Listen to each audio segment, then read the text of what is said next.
Simba es un proyecto gratuito de promoción de la lectura. Ayúdanos a que nuestros libros lleguen a más gente compartiendo lecturas en las redes sociales. Si puedes y quieres, también puedes hacer una donación para mantener el proyecto y posibilitar que nuestra biblioteca siga creciendo. La hija del rey del pantano. Hans Christian Andersen. Cuento infantil. Las cigüeñas cuentan muchísimas leyendas a sus pequeños, y todas ellas suceden en el pantano o el Senegal. Generalmente son historias adaptadas a su edad y a la capacidad de su inteligencia. Las crías más pequeñas se extasían cuando se les dice Cribel, Crabel, Pluramurre. Lo encuentran divertidísimo, pero las que son algo mayores reclaman cuentos más enjundiosos, y sobre todo les gusta oír historias de la familia. De las dos leyendas más largas y antiguas que se han conservado en el reino de las cigüeñas, todos conocemos una, la de Moisés, que, abandonado en las aguas del Nilo por su madre, fue encontrado por la hija del faraón. Se le dio una buena educación y llegó a ser un gran personaje, aunque nadie conoce el lugar de su sepultura. Pero esta historia la sabe todo el mundo. La otra apenas se ha difundido hasta la fecha, acaso por tener un carácter más local. Durante miles de años, las cigüeñas se la han venido transmitiendo de generación en generación, cada una contándola mejor que la anterior, y así nosotros damos ahora la versión más perfecta. La primera pareja de cigüeñas que la narró, y que había desempeñado personalmente cierto papel en ella, tiene su residencia veraniega en la casa de madera del Vikingo, en el pantano de Bencisel. Está en el departamento de Ejrin, cerca de Skagen, en Jutlandia, para expresarnos científicamente. Todavía hoy existe allí un pantano enorme, según puede comprobarse leyendo la geografía de la región. Dicen los libros que en tiempos muy remotos aquello era el fondo del mar, que luego se levantó. Se extiende millas y millas en todas direcciones, rodeado de prados húmedos y de suelo movedizo, con turberas, zarzales y árboles raquíticos. Casi siempre flota sobre él una densa niebla, y 70 años atrás se encontraban aún lobos en aquellos parajes. Tiene bien merecido el nombre de pantano salvaje, y es fácil imaginar lo inaccesible que debió de ser hace 1000 años, todo él lleno de ciénagas y lagunas. Cierto que, mirado en conjunto, ya entonces ofrecía el aspecto actual. Los cañaverales tenían la misma altura, con las mismas largas hojas y las flores de color pardo morado. Crecía, lo mismo que hoy, el abedul de blanca corteza y finas hojas sueltas y colgantes. Y en cuanto a los animales que moraban en la región, diremos que la mosca llevaba su vestido de tul de idéntico corte que ahora, y que el color de la cigüeña era blanco y negro, con medias rojas. En cambio, el atuendo de los hombres era de distinto modelo que el nuestro. Eso sí, los que se aventuraban en aquel suelo pantanoso, ya fuesen siervos o cazadores libres, acababan hace 1000 años tan miserablemente como en nuestros días. Quedaban presos en el fango y se hundían en la mansión del rey del pantano, como era llamado el personaje que reinaba en el fondo de aquel gran imperio. Aunque lo llamaban rey del pantano, a nosotros nos parece más apropiado decir rey de la ciénaga, que era el título que le daban las cigüeñas. De su modo de gobernar muy poco se sabía, y tal vez sea mejor así. En las proximidades del pantano, junto al fiordo de Lim, se alzaba la casa de madera del Vikingo, con bodega de mampostería, torre y 3 pisos. En el tejado, la cigüeña había establecido su nido, donde la madre empollaba tranquilamente sus huevos, segura de que los pequeños saldrían con toda felicidad. Un anochecer, el padre llegó a casa más tarde que de costumbre, desgreñado y con las plumas erizadas. Venía muy excitado. «Tengo que contarte algo espantoso», dijo a su esposa. «No me lo cuentes», replicó ella.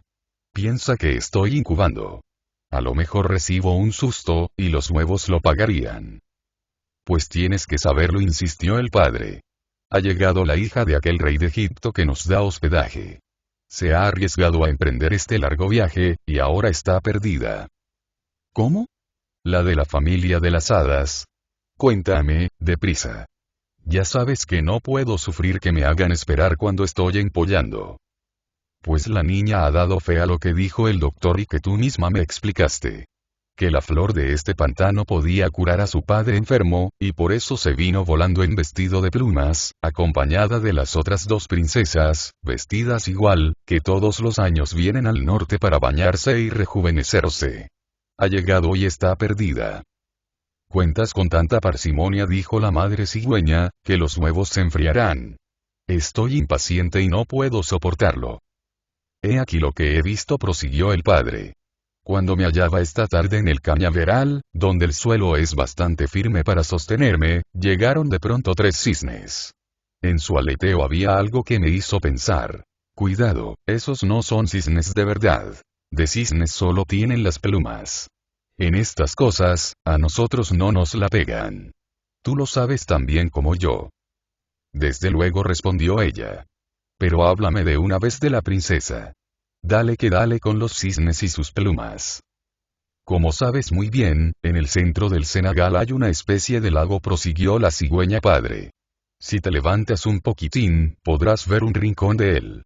Allí, en el suelo pantanoso y junto al cañaveral, crece un aliso. Los 3 cisnes se posaron en él y miraron a su alrededor aleteando. Uno de ellos se quitó la piel que lo cubría, y entonces reconocí a la princesa de nuestra casa de Egipto.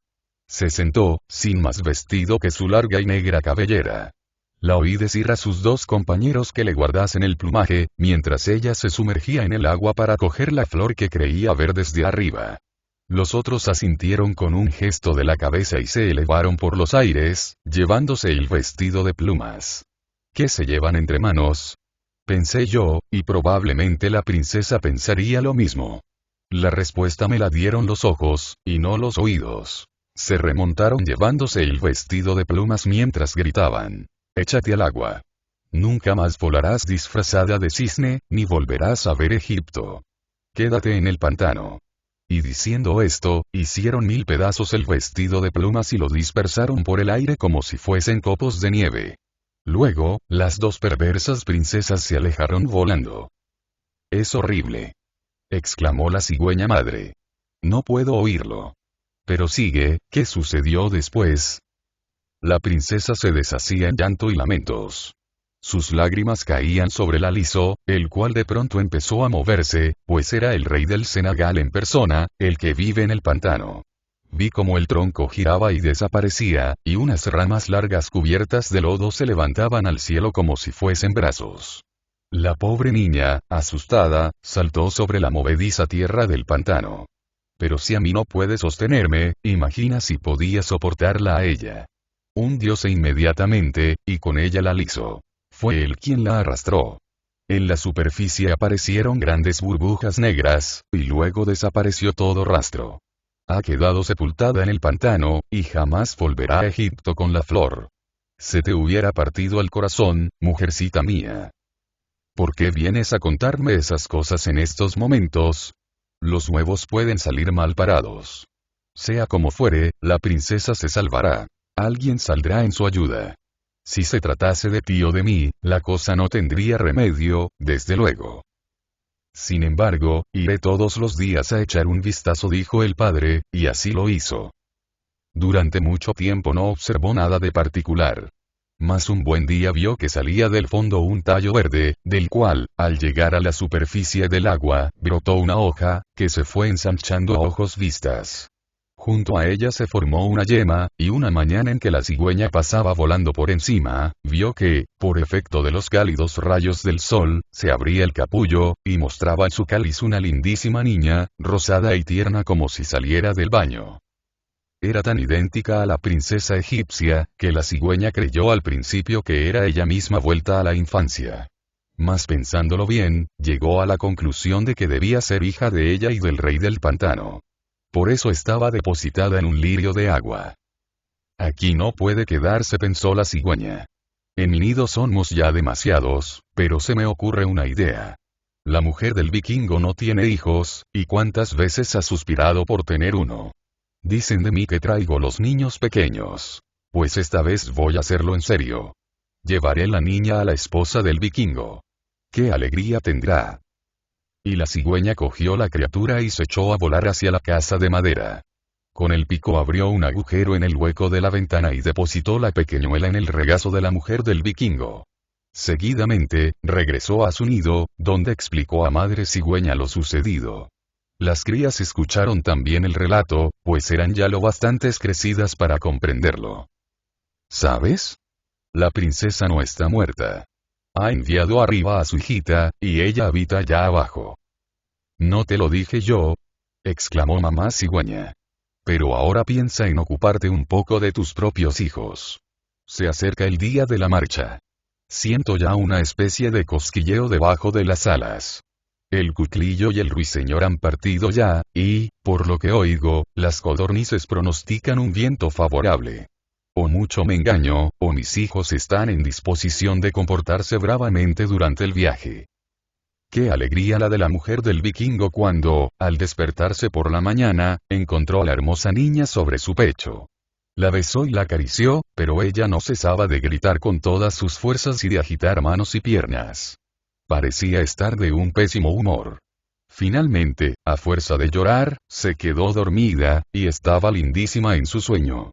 La mujer estaba loca de contenta.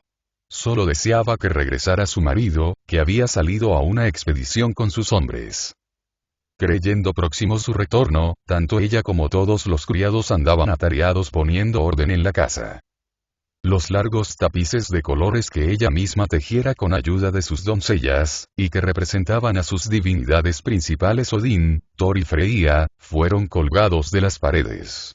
Los siervos pulieron bien los escudos que adornaban las estancias. Sobre los bancos se colocaron almohadones, en el hogar del centro del salón se amontonó leña seca para encender fuego al primer aviso.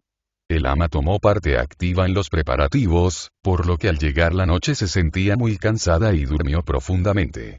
Al despertarse, hacia la madrugada, experimentó un terrible sobresalto. La niña había desaparecido. Saltó de la cama, encendió una tea y buscó por todas partes. Y he aquí que al pie del lecho encontró, en vez de la niña, una fea y gorda rana.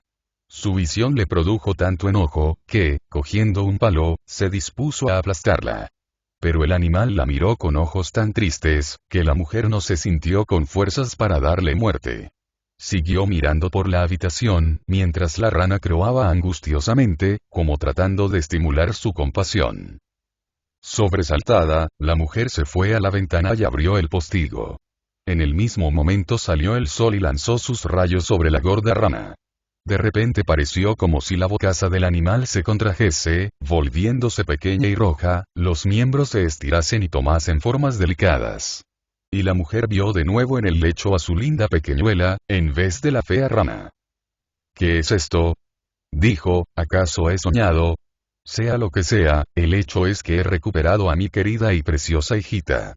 Y la besó y estrechó contra su corazón, pero ella le arañaba y mordía como si fuese un gatito salvaje. El vikingo no llegó aquel día ni al siguiente, aunque estaba en camino. Pero tenía el viento contrario, pues soplaba a favor del vuelo de las cigüeñas, que emigraban hacia el sur. Buen viento para unos, es mal viento para otros. Al cabo de varios días con sus noches, la mujer del vikingo había comprendido lo que ocurría con su niña. Un terrible hechizo pesaba sobre ella.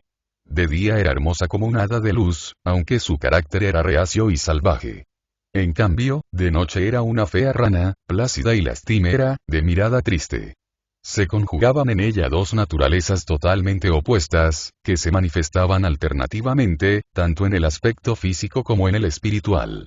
Durante el día, la chiquilla que trajera la cigüeña tenía la figura de su madre y el temperamento de su padre. De noche, en cambio, su cuerpo recordaba al rey de la ciénaga, su padre, mientras el corazón y el sentir eran los de la madre. ¿Quién podría deshacer aquel embrujo, causado por un poder maléfico? Tal pensamiento obsesionaba a la mujer del vikingo, que, a pesar de todo, seguía encariñada con la pobre criatura. Lo más prudente sería no decir nada a su marido cuando llegase, pues éste, siguiendo la costumbre del país, no vacilaría en abandonar en el camino a la pobre niña, para que la recogiera quien se sintiese con ánimos. La bondadosa mujer no podía resignarse a ello. Era necesario que su esposo solo viese a la criaturita a la luz del día. Una mañana pasaron las cigüeñas zumbando por encima del tejado. Durante la noche se habían posado en él más de 100 parejas, para descansar después de la gran maniobra. Ahora emprendían el vuelo rumbo al mediodía. Preparados todos los machos sonó la orden. Mujeres y niños también. Qué ligeras nos sentimos. decían las cigüeñas jóvenes.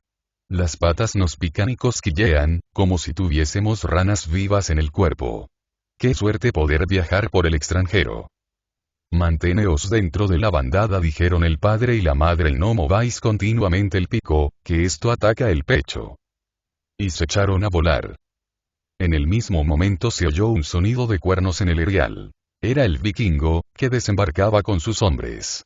Volvía con un rico botín de las costas de Galia, donde las aterrorizadas gentes cantaban, como en Britania: líbranos, Señor, de los salvajes normandos.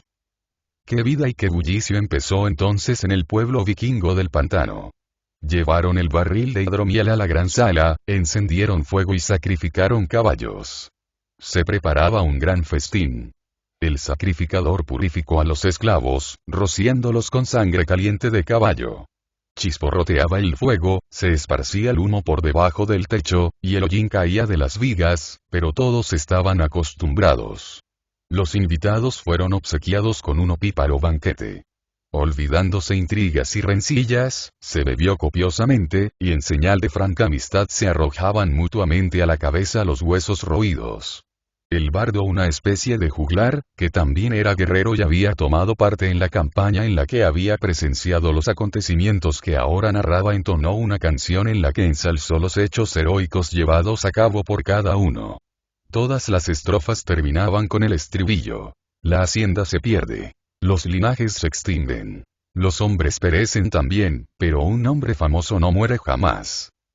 Entonces todos golpeaban los escudos y martilleaban con un cuchillo o con un hueso sobre la mesa, provocando un ruido infernal. La esposa del vikingo permanecía sentada en el banco transversal de la gran sala de fiestas. Llevaba vestido de seda, brazaletes de oro y perlas de ámbar. Se había puesto sus mejores galas, y el bardo no dejó de mencionarla en su canto. Habló del tesoro que había aportado a su opulento marido, el cual estaba encantado con la hermosa niña que había visto a la luz del día, en toda su belleza. Le había gustado el carácter salvaje que se manifestaba en la criatura. Pensaba que la pequeña sería, andando el tiempo, una magnífica valquiria, capaz de competir con cualquier héroe. No parpadearía cuando una mano diestra le afeitara en broma las cejas con su espada. Se vació el primer barril de hidromiel y trajeron otro. Se bebía de firme, y los comensales eran gentes de gran resistencia. Sin embargo, ya entonces corría el refrán: los animales saben cuándo deben salir del prado. Pero un hombre insensato nunca conoce la medida de su estómago. No es que no la conocieran, pero del dicho al hecho hay un gran trecho. También conocían este otro proverbio: la amistad se enfría cuando el invitado tarda demasiado en marcharse. Y, sin embargo, no se movían. Eran demasiado apetitosos la carne y el hidromiel. La fiesta discurrió con gran bullicio. Por la noche, los ciervos durmieron en las cenizas calientes. Untaron los dedos en la grasa mezclada con hollín y se relamieron muy a gusto. Fue una fiesta espléndida. Aquel año, el vikingo se hizo otra vez a la vela, pese a que se levantaban ya las tormentas otoñales. Se dirigió con sus hombres a las costas británicas, lo cual, según él, era solo atravesar el charco. Su mujer quedó en casa con la niña.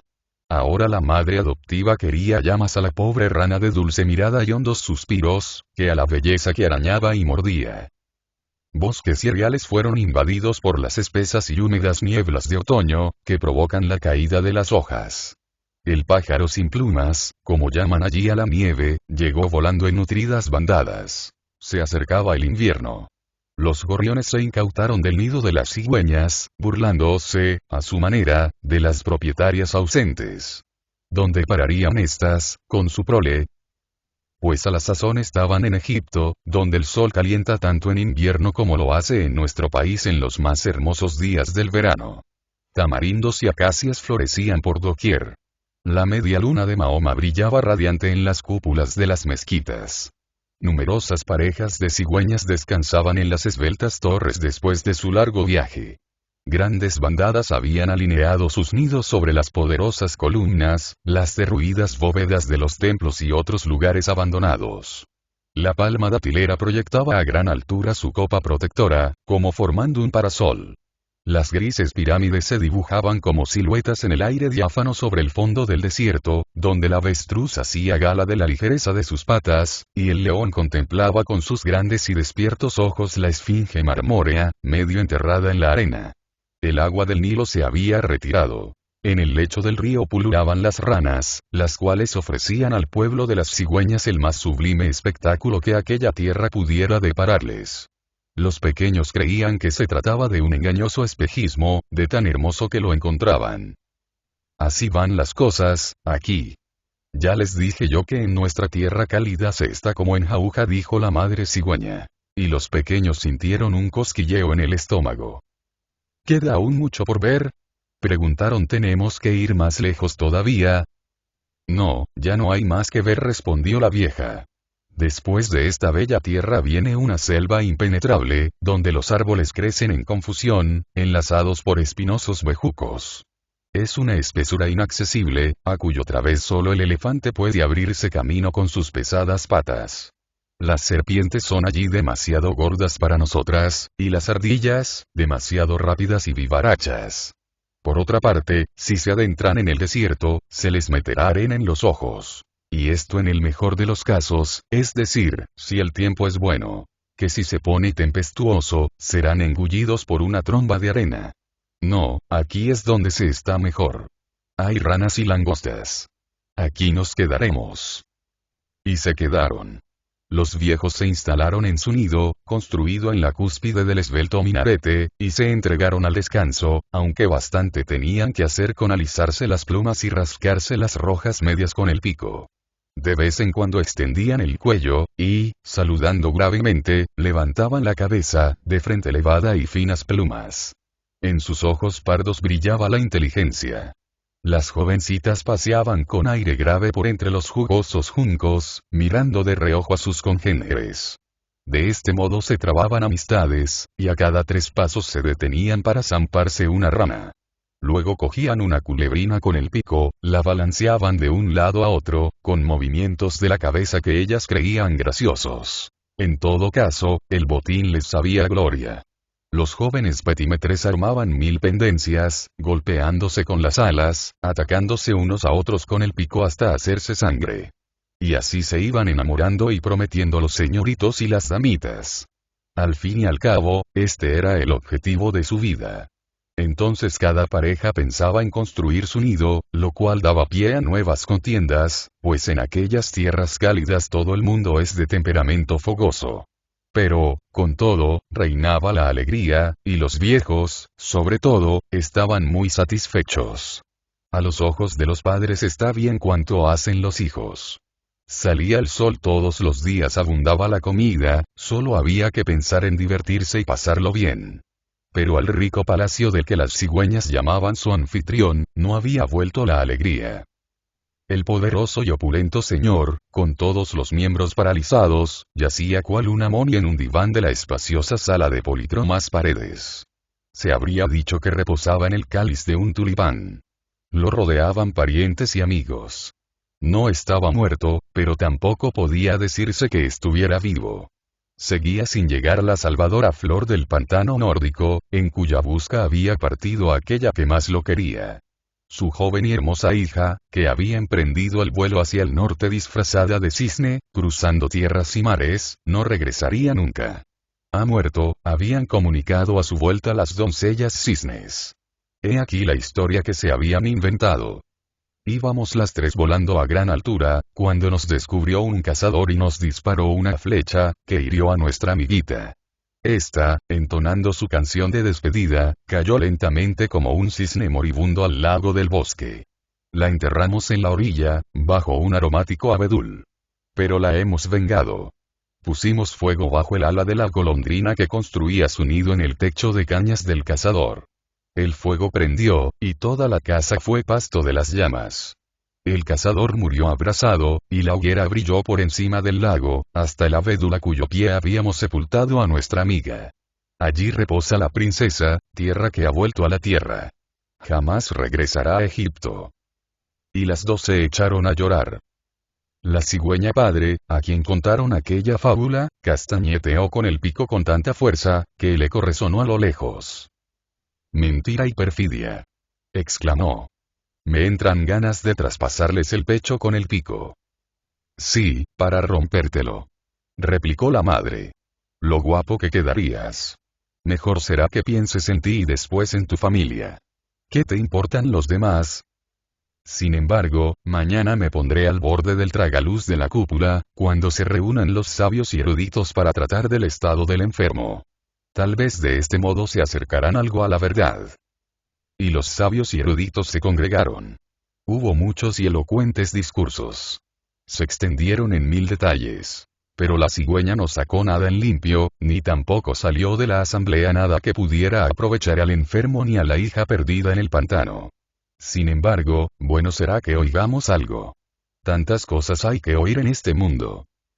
Para entender lo ocurrido, conviene ahora que nos remontemos a los principios de esta historia. Así la podremos comprender bien, o al menos tanto como papá cigüeña. El amor engendra la vida. El amor más alto engendra la vida más alta, había dicho alguien. Y era una idea muy inteligente y muy bien expresada, al decir de los sabios. Es un hermoso pensamiento, afirmó enseguida papá cigüeña. No acabo de entenderlo bien, replicó la madre, y la culpa no es mía, sino del pensamiento. Pero me importa un comino, otras cosas tengo en que pensar. Los sabios se extendieron luego en largas disquisiciones sobre las distintas clases de amor.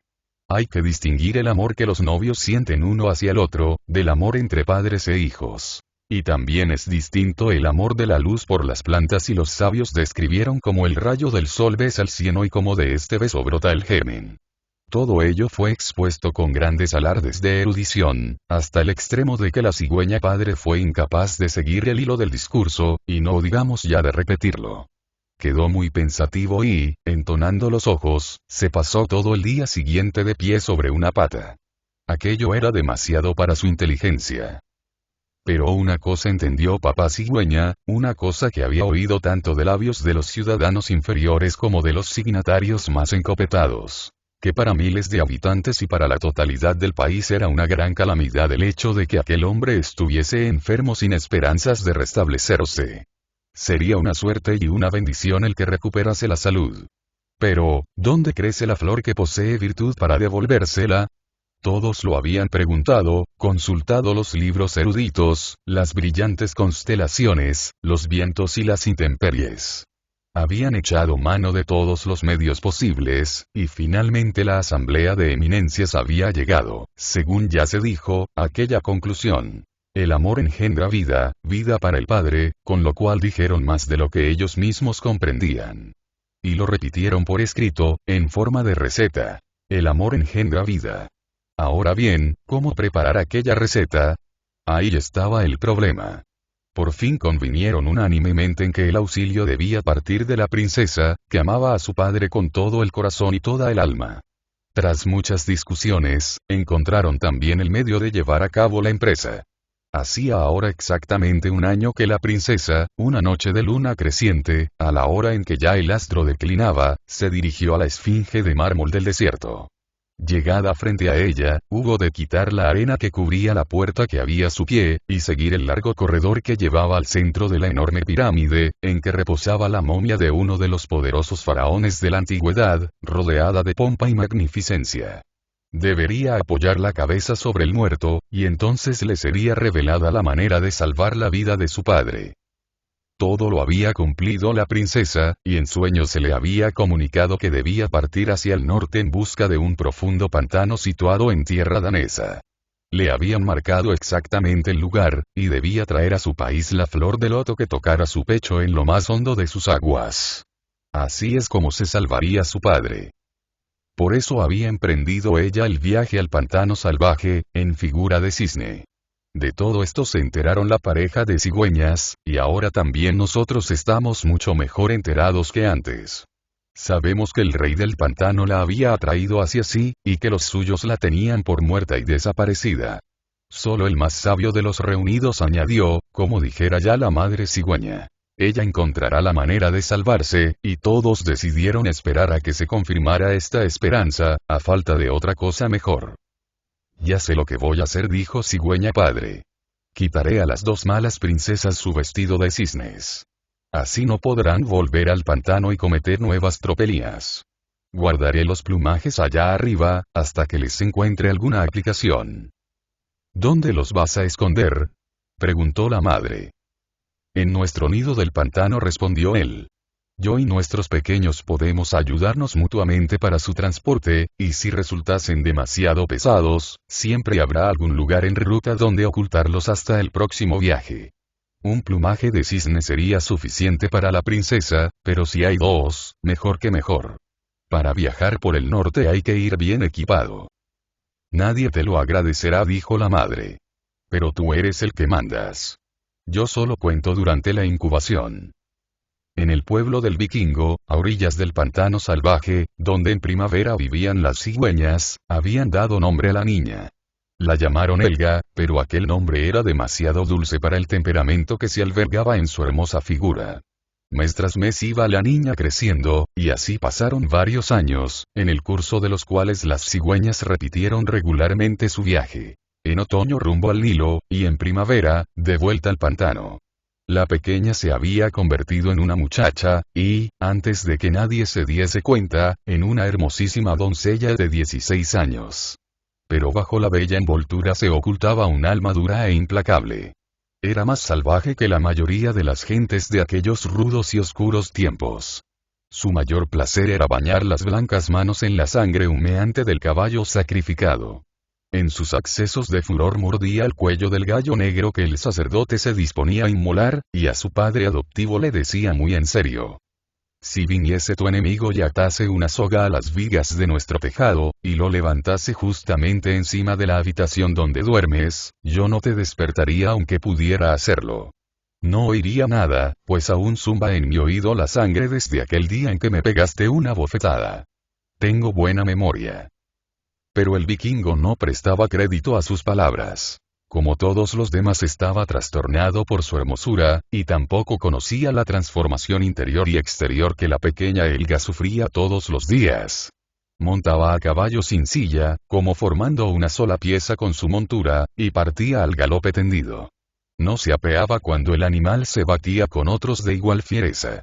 Completamente vestida se arrojaba a la violenta corriente de la bahía y salía nadando al encuentro del vikingo, cuando el bote de este avanzaba hacia la orilla. De su largo y hermoso cabello se cortó el rizo más largo, para trenzar con él una cuerda de arco. Lo mejor es lo que se hace uno mismo, decía.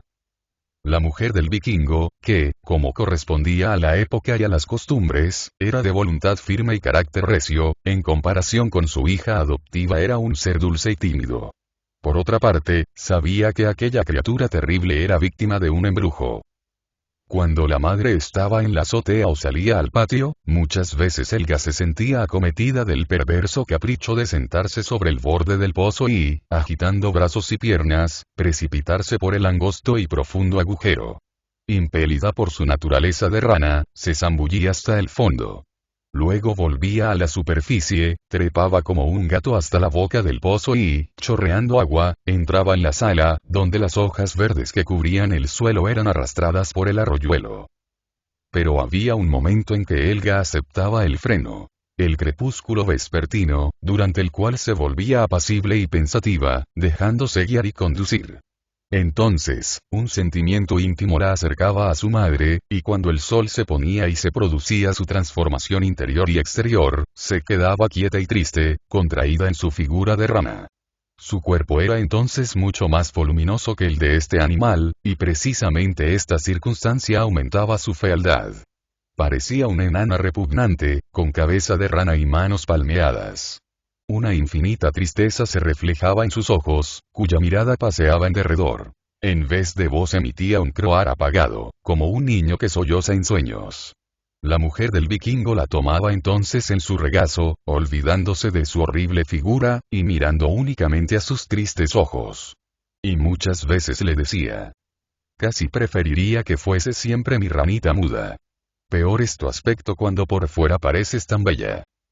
Y escribía runas contra los hechizos y las enfermedades, y las echaba sobre la infeliz, pero no lograba ninguna mejoría. ¿Quién creería que fue tan pequeña y que reposó en el cáliz de un lirio de agua? dijo un día la cigüeña padre. Ahora es toda una moza, fiel retrato de su madre egipcia. Nunca hemos vuelto a verla desde aquel día. No ha conseguido salvarse, como creísteis tú y el sabio. Año tras año he volado sobre el pantano, pero jamás ha dado señal de vida. Te lo voy a confesar. Aquellos años en que llegaba unos días antes que tú, para arreglar el nido y poner en orden las cosas, me pasé cada vez una noche entera volando, como una lechuza o un murciélago por encima del pantano, y siempre sin resultado. Hasta ahora los 2 plumajes de cisne que traje del Nilo con ayuda de mis pequeños, siguen allí sin servir para nada. Y tanto como costó el transporte. 3 viajes completos hubimos de invertir. Ahora llevan ya años en el fondo del nido, y si un día hay un incendio y la casa se quema, se consumirán ellos también. Y también nuestro buen nido, suspiró la cigüeña madre. Tú piensas menos en él que en los plumajes y en tu princesa egipcia. ¿Por qué no bajas al pantano y te quedas a su lado? Para tu propia familia eres un mal padre. Te lo tengo dicho varias veces, desde que empollé por primera vez. Con tal que esa salvaje chiquilla del vikingo no nos largue una flecha a las alas. No sabe lo que hace. Y, sin embargo, esta casa fue nuestra mucho antes que suya, debería tenerlo en cuenta. Nosotros no nos olvidamos nunca de pagar nuestra deuda. Cada año traemos nuestra contribución. Una pluma, un huevo y una cría, como es justo y equitativo. ¿Crees acaso que cuando la chica ronda por ahí me atrevo a salir como antes y como acostumbro a hacer en Egipto, donde estoy en trato de igualdad con las personas, sin privarme de nada, metiendo el pico en escudillas y pucheros? No, aquí me estoy muy quietecita, rabiando por aquella mocosa. Y rabiando también por su causa. ¿Por qué no la dejaste en el lirio de agua? No nos veríamos ahora en estos apuros. Bueno. Eres mejor de lo que harían creer tus discursos, respondió papá cigüeña. Te conozco mejor de lo que tú misma puedes conocerte. Y pegando un salto y un par de aletazos y estirando las patas hacia atrás, se puso a volar, o, mejor diríamos, a nadar, sin mover siquiera las alas. Cuando estuvo alejado un buen trecho dio otro vigoroso aletazo, el sol brilló en sus blancas plumas, y cuello y cabeza se alargaron hacia adelante. ¡Qué fuerza y qué brío! Es el más guapo de todos, esto no hay quien lo niegue, dijo mamá cigüeña. Pero me guardaré bien de decírselo. Aquella vez el vikingo llegó antes que de costumbre, en el tiempo de la cosecha, con botín y prisioneros. Entre estos venía un joven sacerdote cristiano, uno de esos que perseguían a los antiguos dioses de los países nórdicos.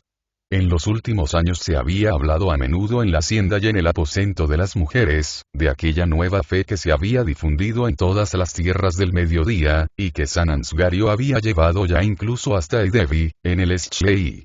Hasta la pequeña Helga había oído hablar de la religión del Cristo blanco, que, por amor a los hombres, había venido a redimirlos.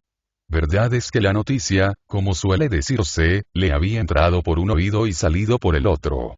La palabra amor solo parecía tener sentido para ella cuando, en el cerrado aposento, se contraía para transformarse en la mísera rana. Pero la mujer del vikingo no había echado la nueva en saco roto, y los informes y relatos que circulaban sobre aquel hijo del único Dios verdadero, la habían impresionado profundamente.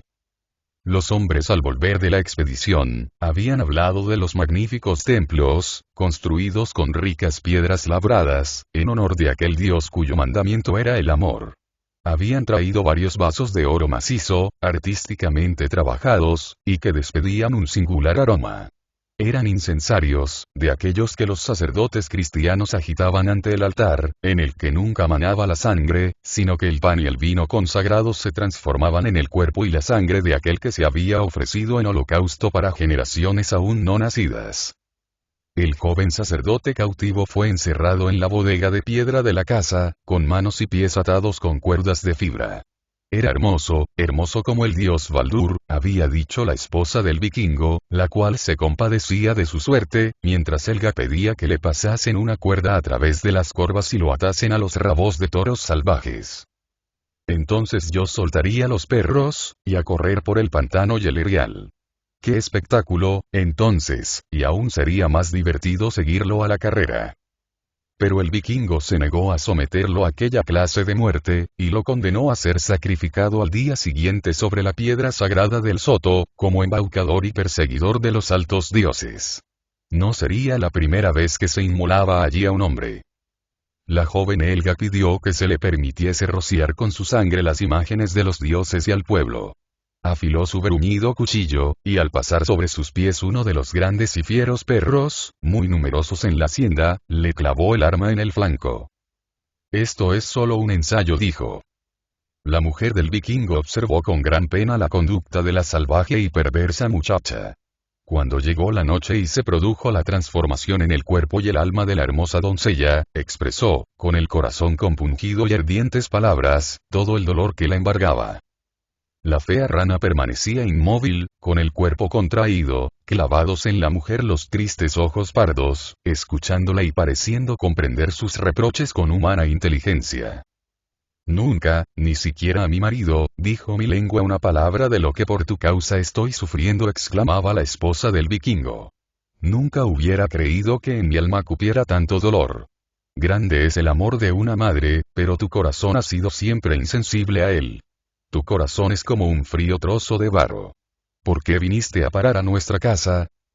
Un temblor extraño recorrió el cuerpo de la repugnante criatura, como si aquellas palabras hubiesen tocado un lazo invisible entre el cuerpo y el alma.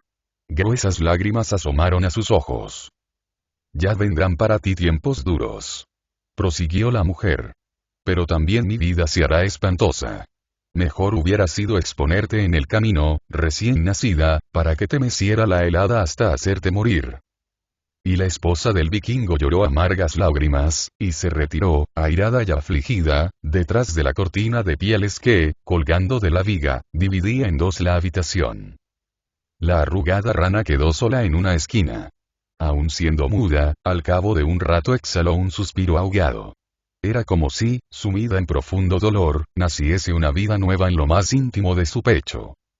El feo animal avanzó un paso, aguzó el oído, dio luego un segundo paso y, con sus manos torpes, cogió la pesada barra colocada delante de la puerta. La sacó sin hacer ruido y quitó luego la clavija de debajo de la aldaba. Después cogió la lámpara encendida que había en la parte delantera de la habitación. Se hubiera dicho que una voluntad férrea le daba energías. Descorriendo el perno de hierro del escotillón, se deslizó escaleras abajo hasta el prisionero, que estaba dormido. Le tocó la rana con su mano fría y húmeda, y al despertar el liberante y la repelente figura, se estremeció como ante una aparición infernal. El animal se sacó el cuchillo, cortó las ligaduras del cautivo y le hizo señas de que lo siguiera. Él invocó nombres sagrados, trazó la señal de la cruz y, viendo que aquella figura seguía invariable, dijo: Bienaventurado el que tiene compasión del desgraciado. El Señor lo amparará en el día de la tribulación. ¿Quién eres? ¿Cómo tienes el exterior de un animal, y, sin embargo, realizas obras de misericordia? La rana le hizo una seña y lo guió, entre corredores cerrados solo por pieles de animales, hasta el establo, donde le señaló un caballo.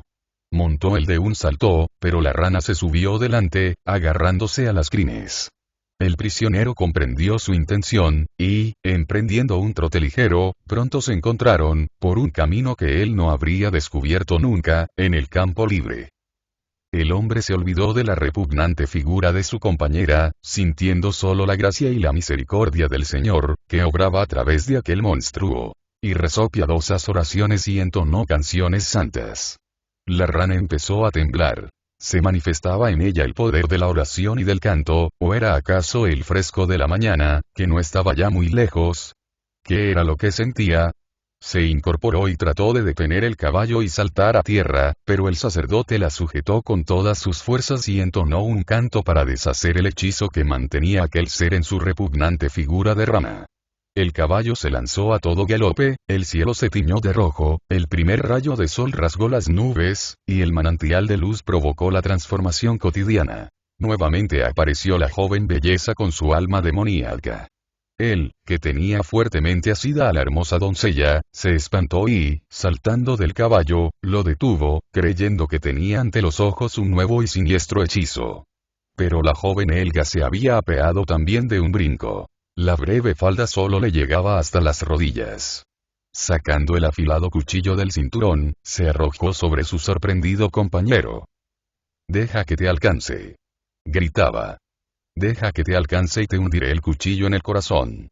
Estás pálido como la cera. Esclavo. Mujerzuela». Y se arrojó sobre él. Se entabló una ruda lucha. Parecía como si un poder invisible diese fuerzas al cristiano. Sujetó a la doncella, y un viejo roble que allí crecía vino en su ayuda, trabando los pies de su enemiga con las raíces que estaban en parte al descubierto. Allí cerca manaba una fuente. El hombre roció con sus aguas cristalinas el pecho y el rostro de la muchacha, según costumbre cristiana.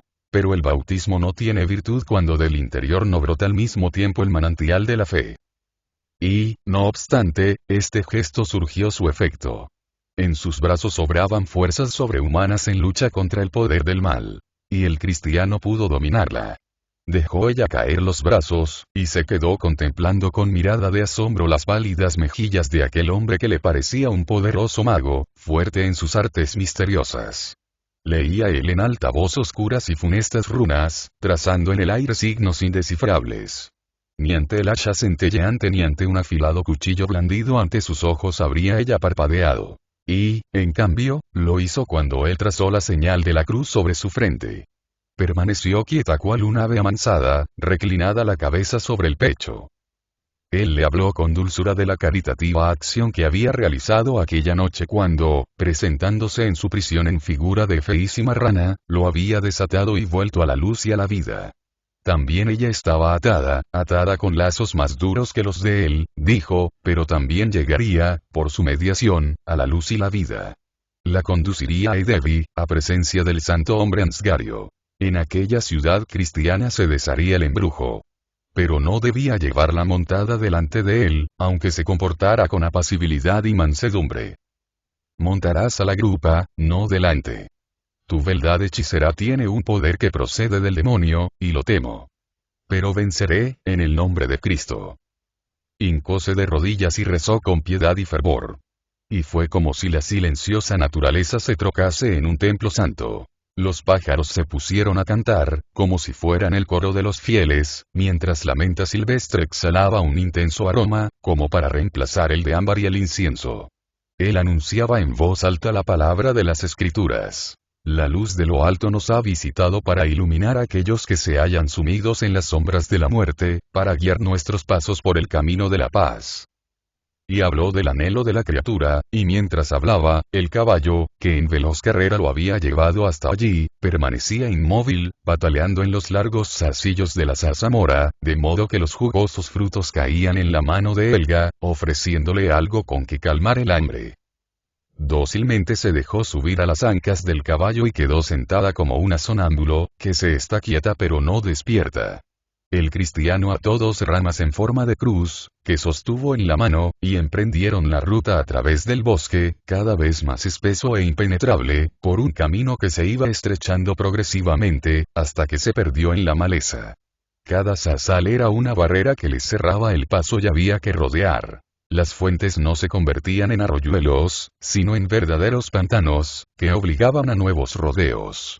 Mas el aire puro del bosque proporcionaba a los caminantes fuerza y alivio, y un vigor no menos intenso brotaba de las dulces palabras del jinete, en las que resonaban la fe y la caridad cristianas, animadas por el afán de llevar a la embrujada doncella hacia la luz y la vida. La gota de lluvia pérfora, dicen, la dura piedra. En el curso del tiempo, las olas del mar pulimentan y redondean la quebrada roca esquinada. El rocío de la gracia, que por vez primera caía sobre la pequeña Helga, reblandecía la dureza, redondeaba la arista. Ninguna conciencia tenía ella de lo que en sí misma ocurría. ¿Qué sabe la semilla, hundida en la tierra, de la planta y la flor que hay encerradas en ella, y que germinarán con ayuda de la humedad y de los rayos del sol? Semejante al canto de la madre, que se va insinuando imperceptiblemente en el alma del niño, de manera que éste va imitando poco a poco las palabras sin comprenderlas, así también obraba allí el Verbo, esa fuerza divina que santifica cuantos en ella creen. Salieron del bosque, cruzaron el erial y se adentraron nuevamente por selvas intransitables. Hacia el anochecer, se toparon con unos bandoleros. ¿Dónde raptaste esta preciosa muchacha?, le preguntaron los bandidos. Cogieron el caballo por la brida y obligaron a apearse a los dos jinetes. Formaban un grupo muy numeroso. El sacerdote no disponía de más arma que el cuchillo que había arrancado a Helga, y con él se defendió valerosamente. Uno de los salteadores blandió su hacha, pero el cristiano saltó de lado, esquivando la herida. El filo del hacha fue a clavarse en el cuello del caballo. Brotó un chorro de sangre y el animal se desplomó. Entonces, Helga, como arrancada de un profundo ensimismamiento, se precipitó contra el gimiente caballo. El sacerdote se colocó delante de ella para protegerla, pero uno de los bandidos le asestó un mazazo en la frente, con tal violencia que la sangre y los sesos fueron proyectados al aire, y el cristiano cayó muerto. Los bandoleros sujetaron a Helga por los blancos brazos, pero en el mismo momento se puso el sol, y la muchacha se transformó en una fea rana. La boca, de un verde blanquecino, se ensanchó hasta cubrir la mitad de su cara, los brazos se le volvieron delgados y viscosos, una ancha mano palmeada se extendió en abanico, los bandoleros la soltaron, espantados. Ella, convertida en un monstruo repulsivo, empezó a dar saltos, como era propio de su nueva naturaleza, más altos que ella misma, y desapareció entre la maleza. Los bandoleros creyeron que se las habían con las malas artes de Loki o con algún misterioso hechizo, y se apresuraron a alejarse del siniestro lugar. Salió la luna llena e inundó las tierras con su luz. Entre la maleza apareció Helga en su horrible figura de rana. Se acercó al cadáver del sacerdote cristiano, que yacía junto al caballo, y lo contempló con ojos que parecían verter lágrimas. Su boca emitió un sonido singular, semejante al de un niño que prorrumpe en llanto. Arrojábase ya sobre uno ya sobre el otro y, recogiendo agua en su ancha mano, la vertía sobre los cuerpos. Muertos estaban y muertos deberían quedar. Bien lo comprendió ella. No tardarían en acudir los animales de la selva, que devorarían los cadáveres. No, no debía permitirlo. Se puso a excavar un hoyo, lo más hondo posible. Quería prepararles una sepultura, pero no disponía de más instrumentos que sus manos y una fuerte rama de árbol. Con el trabajo se le distendía tanto la membrana que le unía los dedos de Batracio, que se desgarró y empezó a manar sangre. Comprendiendo que no lograría dar fin a su tarea, fue a buscar agua, lavó el rostro del muerto, cubrió el cuerpo con hojas verdes y, reuniendo grandes ramas, las extendió encima, tapando con follaje los intersticios. Luego cogió las piedras más voluminosas que pudo encontrar, las acumuló sobre los cuerpos y rellenó con musgo las aberturas. Hecho todo esto, consideró que el túmulo era lo bastante fuerte y protegido. Pero entre tanto había llegado la madrugada, salió el sol y Helga recobró su belleza, aunque tenía las manos sangrantes, y por primera vez las lágrimas bañaban sus mejillas virginales. En el proceso de su transformación, pareció como si sus dos naturalezas luchasen por conquistar la supremacía. La muchacha temblaba, dirigía miradas a su alrededor como si acabase de despertar de un sueño de pesadilla. Corrió a la esbelta haya para apoyarse en su tronco, y un momento después trepaba como un gato a la cima del árbol, agarrándose fuertemente a él. Allí se quedó semejante a una ardilla asustada, casi todo el día, en la profunda soledad del bosque, donde todo parece muerto y silencioso. Muerto. Verdad es que revoloteaban unas mariposas jugando o peleándose, y que a poca distancia se destacaban varios nidos de hormigas, habitados cada uno por algunos centenares de laboriosos insectos, que iban y venían sin cesar. En el aire danzaban enjambres de inúmeros mosquitos. Nubes de zumbadoras moscas pasaban volando, así como libélulas y otros animalillos alados. La lombriz de tierra se arrastraba por el húmedo suelo, los topos construían sus galerías, pero todo lo demás estaba silencioso y muerto. Nadie se fijaba en Helga, a excepción de los grajos, que revoloteaban en torno a la cima del árbol donde ella se hallaba. Curiosos, saltaban de rama en rama, hasta llegar a muy poca distancia de la muchacha. Una mirada de sus ojos los ahuyentaba, y ni ellos sacaban nada en claro de la doncella, ni ésta sabía qué pensar de su situación. Al acercarse la noche y comenzar la puesta del sol, la metamorfosis la movió a dejar su actitud pasiva. Se deslizó del tronco, y no bien se hubo extinguido el último rayo, volvió ella a contraerse y a convertirse en rana, con la piel de las manos desgarrada. Pero esta vez sus ojos tenían un brillo maravilloso, mayor casi que en los de la hermosa doncella. En aquella cabeza de rana brillaban los ojos de muchacha más dulces y piadosos que pueda imaginarse. Eran un testimonio de los sentimientos humanos que albergaba en su pecho. Y aquellos hermosos ojos rompieron a llorar, dando suelta a gruesas lágrimas que aligeraban el corazón. Junto al túmulo que había levantado estaba aún la cruz hecha con 2 ramas, la última labor del que ahora reposaba en el seno de la muerte. La recogió Helga y, cediendo a un impulso repentino, la clavó entre las piedras, sobre el sacerdote y el caballo muertos. Ante el melancólico recuerdo volvieron a fluir sus lágrimas, y trazó el mismo signo en el suelo, todo alrededor de la tumba, como si quisiera cercarla con una santa valla. Y he aquí que mientras trazaba con ambas manos la señal de la cruz, se le desprendió la membrana que le unía los dedos, como si fuese un guante, y cuando se inclinó sobre la fuente para lavarse, vio, admirada, sus finas y blancas manos, y volvió a dibujar en el aire la señal de la cruz.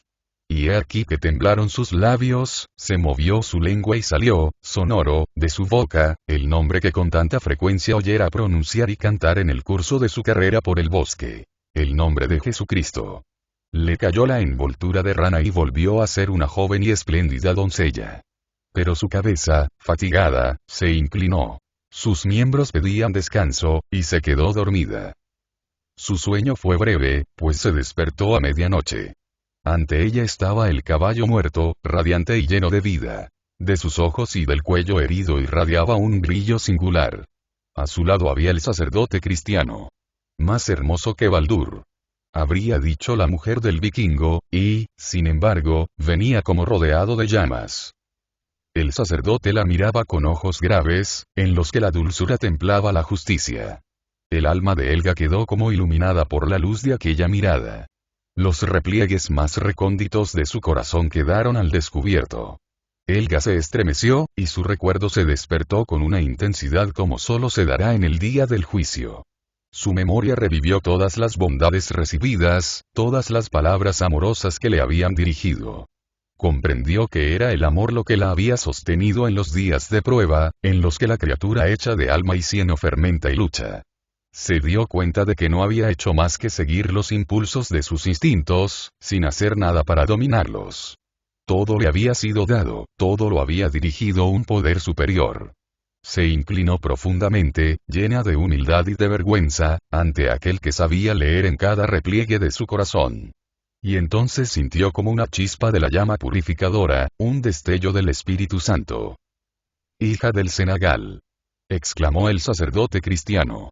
«Saliste del cielo, de la tierra. De la tierra volverás a nacer. El rayo de sol encerrado en tu cuerpo te devolverá a su manantial primero. No el rayo procedente del cuerpo del sol, sino el rayo de Dios. Ningún alma se perderá, pero el camino a través del tiempo es largo, es el vuelo de la vida hacia la eternidad. Yo vengo de la mansión de los muertos. También tú habrás de cruzar los sombríos valles para alcanzar la luminosa región de las montañas, donde moran la gracia y la perfección. No te conduciré a Edevia que recibas el bautismo cristiano. Antes debes romper el escudo de agua que cubre el fondo profundo del pantano, debes sacar a la superficie la viva raíz de tu vida y de tu cuna. Has de cumplir esta empresa antes de que descienda sobre ti la bendición. Montó a Helga sobre el resplandeciente caballo. Puso en sus manos un incensario de oro igual al que había visto en casa del vikingo. Despedía un olor suave e intenso. La abierta herida de la frente del muerto brillaba como una radiante diadema. Cogió él la cruz de la tumba y, levantándola, emprendieron el vuelo por los aires, por encima del rumoroso bosque de las colinas. Cuando volaban sobre los montículos, llamados tumbas, de gigantes, los antiguos héroes que en ellos reposaban, salían de la tierra, vestidos de hierro, montados en sus corceles de batalla. Su casco dorado brillaba a la luz de la luna, y su largo manto flotaba al viento como una negra humareda. Los dragones que guardaban los tesoros levantaban la cabeza para mirarlos. Los enanos se asomaron en las elevaciones de terreno y en los surcos de los campos, formando un revoltijo de luces rojas, azules y verdes. Parecían las chispas de las cenizas de un papel quemado. Por bosques y areales, a través de torrentes y pantanos, avanzaron volando hasta el cenagal, sobre cuya superficie se pusieron a describir grandes círculos. El sacerdote sostenía la cruz en alto, de la que irradiaba un dorado resplandor, mientras de sus labios salía el canto de la misa. Elga lo acompañaba, a la manera de un niño que imita el cantar de su madre, y seguía agitando el incensario, del que se desprendía un perfume tan fuerte y milagroso, que los juncos y las cañas echaban flores. Todos los gérmenes brotaban del profundo suelo, todo lo que tenía vida subía hacia arriba. Sobre las aguas se extendió un velo de lirios de agua, como una alfombra de flores, y sobre él descansaba dormida, una mujer joven y bella. Elga creyó ver su propio reflejo en la superficie del agua. Pero era su madre la que veía, la esposa del rey del pantano, la princesa de las aguas del Nilo. El sacerdote mandó a Elga que montara a la durmiente sobre el caballo. Este cedió bajo la nueva carga como si su cuerpo no fuese otra cosa sino una mortaja que ondeaba al viento. Pero la señal de la cruz dio nuevas fuerzas al fantasma aéreo, y los tres siguieron cabalgando hasta llegar a la tierra firme. Cantó el gallo en el castillo del vikingo. Sacerdote y caballo se disolvieron en niebla que arrastró el viento. La madre y la hija quedaron solas, frente a frente. ¿Es mi imagen, la que veo reflejada en estas aguas profundas?, preguntó la madre. ¿Es mi imagen la que veo reflejada en esta brillante superficie?, exclamó la hija. Y se acercaron, pecho contra pecho, brazo contra brazo. El corazón de la madre latía violentamente, y comprendió la verdad. Hija mía, flor de mi alma. Mi loto del fondo de las aguas. Y abrazó a la doncella, llorando. Aquellas lágrimas fueron un nuevo bautismo de vida y de amor para Elga. Llegué aquí con plumaje de cisne y me despojé de él, dijo la madre. Me hundí en el movedizo suelo del cenagal, hasta lo más profundo del pantano, que me rodeaba como un muro. Pronto noté la presencia de una corriente más fresca. Una fuerza misteriosa me atraía hacia el fondo. Mis párpados experimentaban la opresión del sueño. Me dormí y soñé. Me pareció como si estuviese dentro de la pirámide de Egipto, pero ante mí se alzaba aún el cimbreante aliso que tanto me había aterrorizado en la superficie del pantano. Miré las grietas de corteza, que resaltaban en brillantes colores y formaban jeroglíficos. Era la envoltura de la momia que yo buscaba. Se desgarró, y de su interior salió el rey milenario, la momia, negra como pez, reluciente como el caracol de bosque o como el suelo negro de la ciénaga. Era el rey del pantano o la momia de la pirámide, no podía decirlo. Me cogió en sus brazos y tuve la sensación de que iba a morir. No volví a sentir la vida hasta que me vino una especie de calor en el pecho, y un pajarillo me golpeó en él con las alas, piando y cantando. Desde mi pecho remontó el vuelo hacia el oscuro y pesado techo, pero seguía atado a mí por una larga cinta verde. Oí y comprendí las notas de su anhelo. Libertad, sol, ir a mi padre. Pensé entonces en el mío, allá en la soleada patria. Pensé en mi vida, en mi amor. Y solté el lazo, lo dejé flotar para que fuese a reunirse con el padre. Desde aquella hora no he vuelto a soñar. Quedé sumida en un sueño largo y profundo, hasta este momento, en que me despertaron y redimieron unos cánticos y perfumes. Aquella cinta verde que unía el corazón de la madre a las alas del pajarillo, ¿dónde estaba ahora? ¿Qué había sido de ella? Solo la cigüeña lo había visto. La cinta era el tallo verde. El nudo, la brillante flor, la cuna de la niña que había crecido y que ahora volvía a descansar sobre el corazón de su madre. Y mientras estaban así cogidas del brazo, papá cigüeña describía en el aire círculos a su alrededor y, volviendo a su nido, regresó con los plumajes de cisne que guardaba desde hacía tantos años. Los arrojó a las dos mujeres, las cuales se revistieron con las envolturas de plumas, y poco después se elevaban por los aires en figura de cisnes blancos. Hablemos ahora, dijo papá cigüeña. Podremos entendernos, aunque tengamos los picos cortados de modo distinto. Ha sido una gran suerte que hayan llegado esta noche, pues nos marchamos mañana mismo. La madre, yo y los pequeños. Nos vamos hacia el sur. Sí, míreme. Soy un viejo amigo de las tierras del Nilo y la vieja lo es también, solo que ella tiene el corazón mejor que el pico. Siempre creyó que la princesa se salvaría. Yo y los pequeños trajimos a cuestas los plumajes de cisne. Ah, qué contento estoy y qué suerte que no me haya marchado aún. Partiremos al rayar el alba. Hay una gran concentración de cigüeñas. Nosotros vamos en vanguardia. Síganos y no se extravíen. Los pequeños y yo cuidaremos de no perderlos de vista. Y la flor de loto que debía llevar, dijo la princesa egipcia, va conmigo entre las plumas del cisne. Llevo la flor de mi corazón, y así todo se ha salvado. A casa, a casa. Pero Helga declaró que no podía abandonar la tierra danesa sin ver a su madre adoptiva, la amorosa mujer del vikingo. Cada bello recuerdo, cada palabra cariñosa, cada lágrima que había vertido aquella mujer se presentaba ahora claramente al alma de la muchacha, y en aquel momento le pareció que aquella era la madre a quien más quería. Sí, pasaremos por la casa del vikingo, dijo la cigüeña padre. Allí nos aguardan la vieja y los pequeños. ¿Cómo abrirán los ojos y soltarán el pico? Mi mujer no habla mucho, es verdad. Es taciturna y callada, pero sus sentimientos son buenos. Haré un poco de ruido para que se enteren de nuestra llegada. Y la cigüeña padre castañeteó con el pico, siguiendo luego el vuelo hacia la mansión de los vikingos, acompañado de los cisnes. En la hacienda todo el mundo estaba sumido en profundo sueño. La mujer no se había acostado hasta muy avanzada la noche, inquieta por la suerte de Helga, que había desaparecido 3 días antes junto con el sacerdote cristiano. Seguramente lo habría ayudado a huir, pues era su caballo el que faltaba en el establo. ¿Qué poder habría dictado su acción? La mujer del vikingo pensó en los milagros que se atribuían al Cristo blanco y a quienes creían en él y lo seguían. Extrañas ideas cobraron forma en su sueño. Le pareció que estaba aún despierta y pensativa en el lecho, mientras en el exterior una profunda oscuridad envolvía la tierra. Llegó la tempestad, oyó el rugir de las olas a levante, y a poniente, viniendo del mar del norte y del Kattegat. La monstruosa serpiente que rodeaba toda la tierra en el fondo del océano, se agitaba convulsivamente. Se acercaba la noche de los dioses, Ragnarök, como llamaban los paganos al juicio final, donde todo perecería, incluso las altas divinidades. Resonaba el cuerno de Njayar, y los dioses avanzaban montados en el arco iris, vestidos de acero, para trabar la última batalla.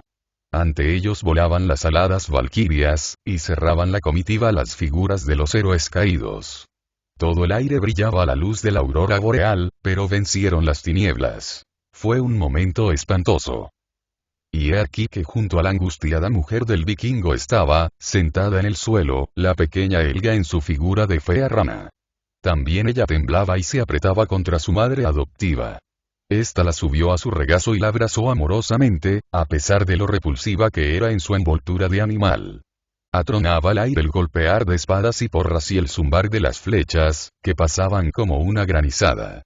Había sonado la hora en que iban a estallar el cielo y la tierra y caer las estrellas en el fuego de Surtur, donde todo se consumiría, pero sabía también que surgirían un nuevo cielo y una nueva tierra, que las mieses ondearían donde ahora el mar enfurecido se estrellaba contra las estériles arenas de la costa.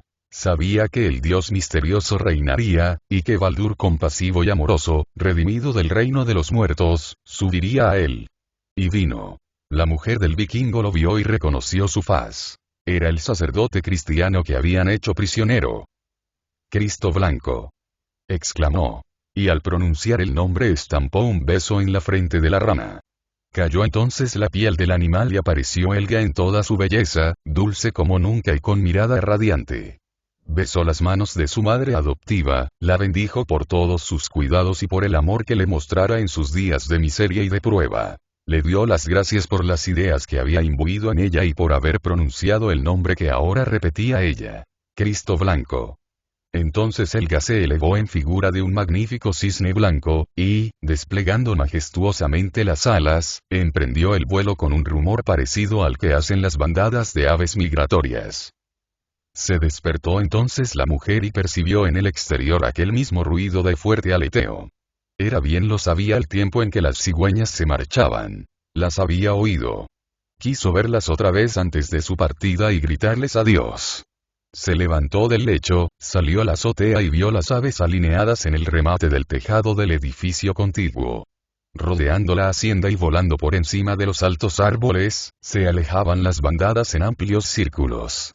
Pero justamente delante de ella, en el borde del pozo donde Helga solía posarse y donde tantos sustos le diera, se habían posado ahora dos cisnes que la miraban con ojos inteligentes. Se acordó entonces de su sueño, que seguía viendo en su imaginación como si hubiese sido realidad. Pensó en Helga en figura de cisne, pensó en el sacerdote cristiano y de pronto sintió que una maravillosa alegría le embargaba el corazón. Era algo tan verdaderamente hermoso, que costaba trabajo creerlo.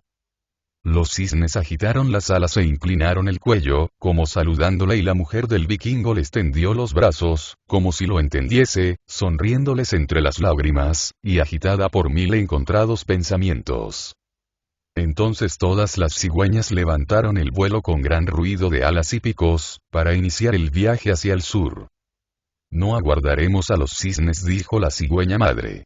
Que vengan si quieren, pero no vamos nosotros a seguir aquí esperando la comodidad de esos chorlitos. Lo agradable es viajar en familia, y no como hacen los pinzones y los gallos de pelea, que machos y hembras van cada uno por su lado. Dicho sea entre nosotros, esto no es decente. Toma. Qué manera más rara de aletear la de los cisnes. Cada cual vuela como sabe, observó el padre. Los cisnes lo hacen en línea oblicua. Las grullas, en triángulo, y los chorlitos, en línea serpenteante. No hables de serpientes mientras estemos arriba, interrumpió la madre. A los pequeños se les hará la boca agua, y como no podemos satisfacerlos, se pondrán de mal humor. ¿Son aquellas las altas montañas de que oí hablar?, preguntó Helga, en su ropaje de cisne. Son nubes de tormenta que avanzan por debajo de nosotras, le respondió la madre. ¡Qué nubes más blancas las que se levantan allí!, exclamó Helga. Son montañas cubiertas de nieve, dijo la madre, y poco después pasaban por encima de los Alpes y entraban en el azul Mediterráneo.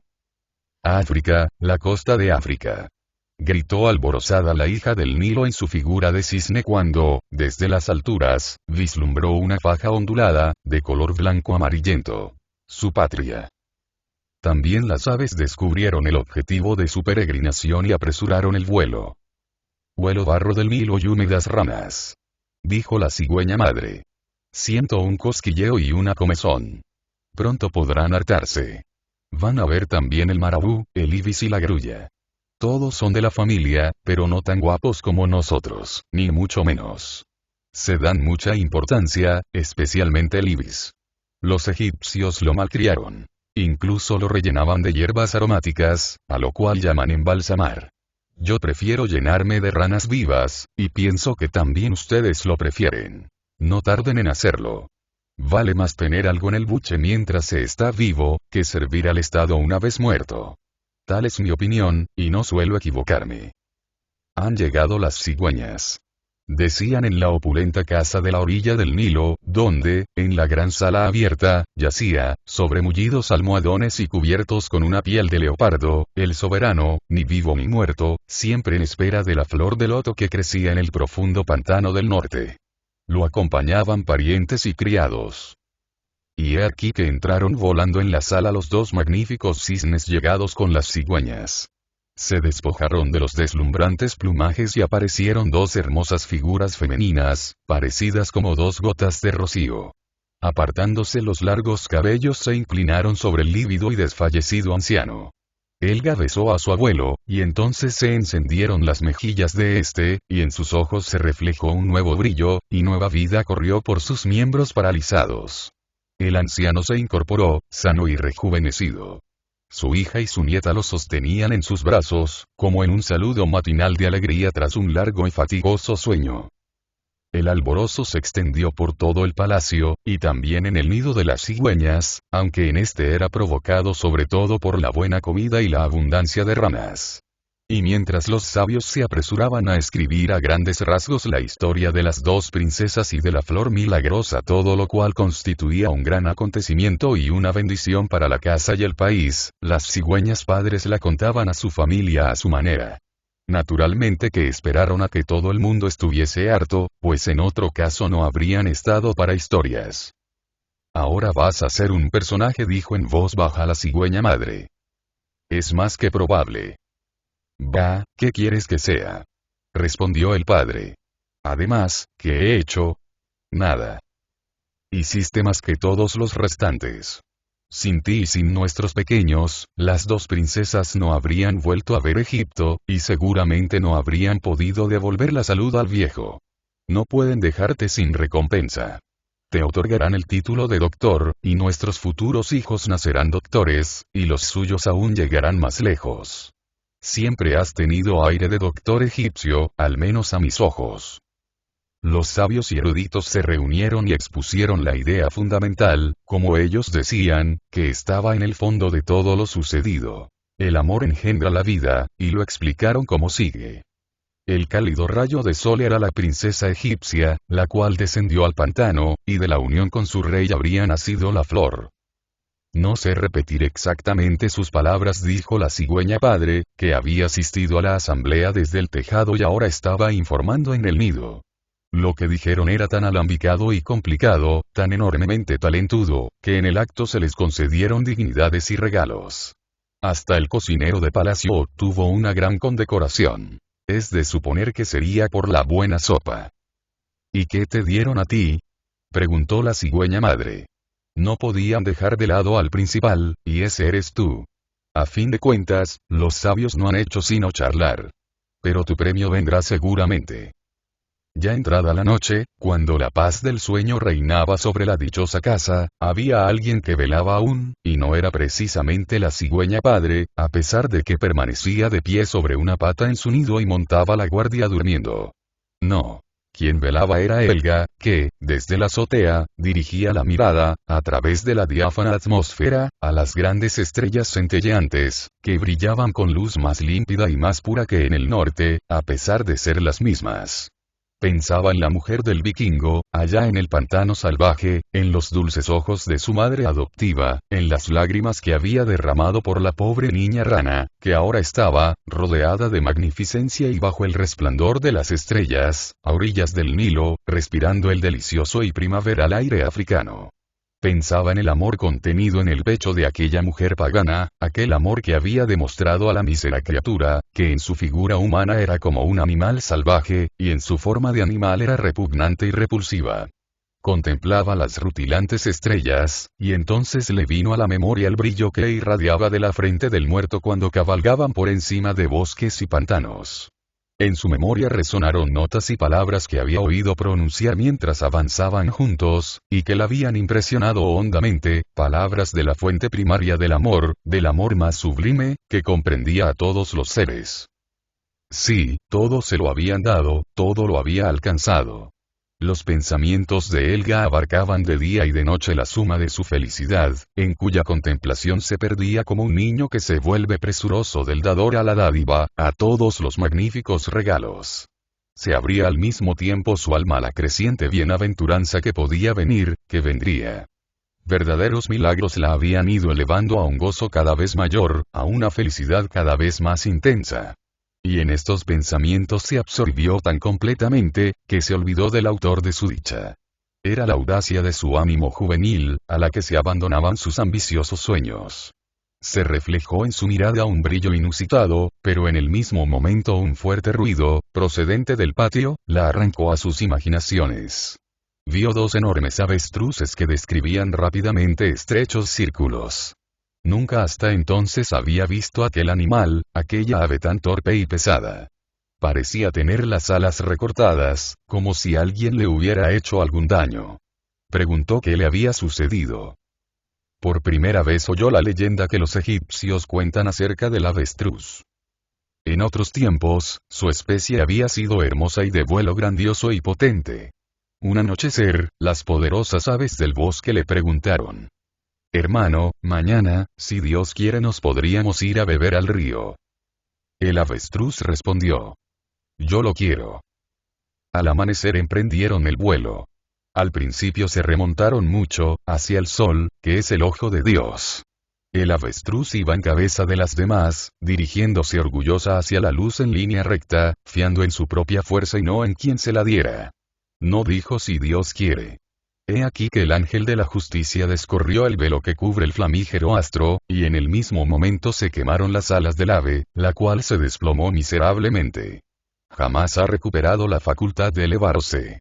Aterrorizada, emprende la fuga, describiendo estrechos círculos en un radio limitado, lo cual es una advertencia para nosotros, los humanos, que, en todos nuestros pensamientos y en todos nuestros proyectos, nunca debemos olvidarnos de decir, si Dios quiere. Helga agachó la cabeza, pensativa. Consideró el avestruz, vio su angustia y su estúpida alegría al distinguir su propia y enorme sombra proyectada por el sol sobre la blanca pared. El fervor arraigó profundamente en su corazón y en su alma. Había alcanzado una vida plena y feliz. ¿Qué sucedería ahora? ¿Qué le esperaba? Lo mejor. Si Dios quiere. En los primeros días de primavera, cuando las cigüeñas reemprendían nuevamente el vuelo hacia el norte, Helga se sacó el brazalete de oro, grabó en él su nombre y, haciendo seña a la cigüeña padre, le puso el precioso aro alrededor del cuello y le rogó que lo llevase a la mujer del vikingo, la cual vería de este modo que su hija adoptiva vivía, era feliz y la recordaba con afecto. Es muy pesado, pensó la cigüeña al sentir en el cuello la carga del anillo. Pero el oro y el honor son cosas que no deben tirarse a la carretera. Allá arriba no tendrán más remedio que reconocer que la cigüeña trae la suerte. Tú pones oro y yo pongo huevos, dijo la madre. Solo que tú lo haces una sola vez y yo todos los años. Pero ni a ti ni a mí se nos agradece. Y esto mortifica. Uno tiene la conciencia de sus buenas obras, madrecita, observó papá cigüeña. Pero no puedes hacer gala de ellas, replicó la madre. Ni te dan vientos favorables ni comida. Y emprendieron el vuelo. El pequeño ruiseñor que cantaba en el tamarindo no tardaría tampoco en dirigirse a las tierras septentrionales. Helga lo había oído con frecuencia en el pantano salvaje, y quiso confiarle un mensaje. Comprendía el lenguaje de los pájaros desde los tiempos en que viajara en figura de cisne. Desde entonces había hablado a menudo con cigüeñas y golondrinas. Sin duda entendería también al ruiseñor. Le rogó que volase hasta el bosque de hayas de la península jutlandesa, donde ella había erigido la tumba de piedras y ramas. Y le pidió solicitase de todas las avecillas que protegiesen aquella tumba y cantasen sobre ella sus canciones. Y partió el ruiseñor, y transcurrió el tiempo. En la época de la cosecha, el águila desde la cúspide de la pirámide, vio una magnífica caravana de cargados camellos y hombres armados y ricamente vestidos, que cabalgaban sobre resoplantes caballos árabes. Eran corceles soberbios, con los hollares en perpetuo movimiento, y cuyas espesas melenas les colgaban sobre las esbeltas patas. Ricos huéspedes, un príncipe real de Arabia, hermoso como debe serlo todo príncipe, hacían su entrada en la soberbia casa donde la cigüeña tenía su nido, ahora vacío. Sus ocupantes se hallaban en un país del norte, pero no tardarían en regresar. Y regresaron justamente el día en que mayor eran el regocijo y la alegría. Se celebraba una boda. Helga era la novia, vestida de seda y radiante de pedrería. El novio era el joven príncipe árabe. Los dos ocupaban los sitios de honor en la mesa, sentados entre la madre y el abuelo. Pero ella no miraba las mejillas morenas y viriles del prometido, enmarcadas por rizada barba negra, ni sus oscuros ojos llenos de fuego, que permanecían clavados en ella. Miraba fuera, hacia la centelleante estrella que le enviaba sus rayos desde el cielo. Llegó del exterior un intenso ruido de alas. Las cigüeñas regresaban. La vieja pareja, aunque rendida por el viaje y ávida de descanso, fue a posarse en la balaustrada de la terraza, pues se habían enterado ya de la fiesta que se estaba celebrando. En la frontera del país, alguien las había informado de que la princesa las había mandado pintar en la pared, y que las dos formaban parte integrante de su historia. Es una gran distinción, exclamó la cigüeña padre. Eso no es nada, replicó la madre. Es el honor más pequeño que podían hacernos. Al verlas, Helga se levantó de la mesa y salió a la terraza a su encuentro, deseosa de acariciarles el dorso. La pareja bajó el cuello, mientras los pequeños asistían a la escena, muy halagados. Helga levantó los ojos a la resplandeciente estrella, cuyo brillo se intensificaba por momentos. Y entre las dos se movía una figura más sutil aún que el aire, y, sin embargo, más perceptible. Se acercó a ella flotando. Era el sacerdote cristiano. También él acudía a su boda. Venía desde el reino celestial. El esplendor y la magnificencia de allá arriba supera a cuanto la tierra conoce, dijo. Helga rogó con mayor fervor que nunca, pidiendo que se le permitiese contemplar aquella gloria siquiera un minuto, y ver por un solo instante al Padre Celestial. Y se sintió elevada a la eterna gloria, a la bienaventuranza, arrastrada por un torrente de cantos y de pensamientos.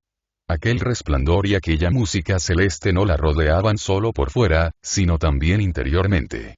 No sería posible explicarlo con palabras. Debemos volvernos, te echarán de menos, dijo el sacerdote. Otra mirada. Suplicó ella. Solo otro instante. Tenemos que bajar a la tierra, todos los invitados se marchan. Una mirada, la última. Y Helga se encontró de nuevo en la terraza, pero todas las antorchas del exterior estaban apagadas, las luces de la cámara nupcial habían desaparecido, así como las cigüeñas. No se veían invitados, ni el novio, todo se había desvanecido en aquellos 3 breves instantes. Helga sintió una gran angustia, y, atravesando la enorme sala desierta, entró en el aposento contiguo. Dormían en él soldados forasteros. Abrió la puerta lateral que conducía a su habitación y cuando creía estar en ella se encontró en el jardín. Toda la casa había cambiado. En el cielo había un brillo rojizo. Faltaba poco para despertar el alba. Solo 3 minutos en el cielo, y en la tierra había pasado toda una noche. Entonces descubrió a las cigüeñas, y, llamándolas, les habló en su lengua. La cigüeña padre, volviendo la cabeza, prestó el oído y se acercó. «Hablas nuestra lengua», dijo. «¿Qué quieres? ¿Qué te trae, mujer desconocida?» «Soy yo, Helga. ¿No me conoces? Hace 3 minutos estuvimos hablando allá afuera en la terraza». «Te equivocas», repuso la cigüeña. «Todo eso lo has soñado». «No, no», exclamó ella, y le recordó el castillo del vikingo, el pantano salvaje, el viaje. La cigüeña padre parpadeó.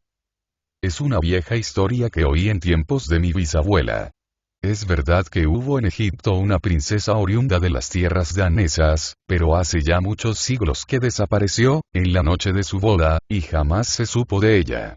Tú misma puedes leerlo en este monumento del jardín. En él hay esculpidos cisnes y cigüeñas, y en la cúspide estás tú misma, tallada en mármol blanco». Y así era. Helga lo vio, y, comprendiendo, cayó de rodillas. Salió el sol, y como en otra ocasión se desprendiera bajo sus rayos la envoltura de rana dejando al descubierto a la bella figura, así ahora se elevó al Padre, por la acción del bautismo de luz, una figura bellísima, más clara y más pura que el aire. Un rayo luminoso.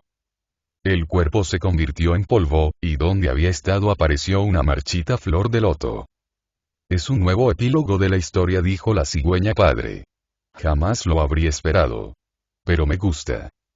«¿Qué dirán de él los pequeños?», preguntó la madre. «Sí, claro, esto es lo principal», respondió el padre.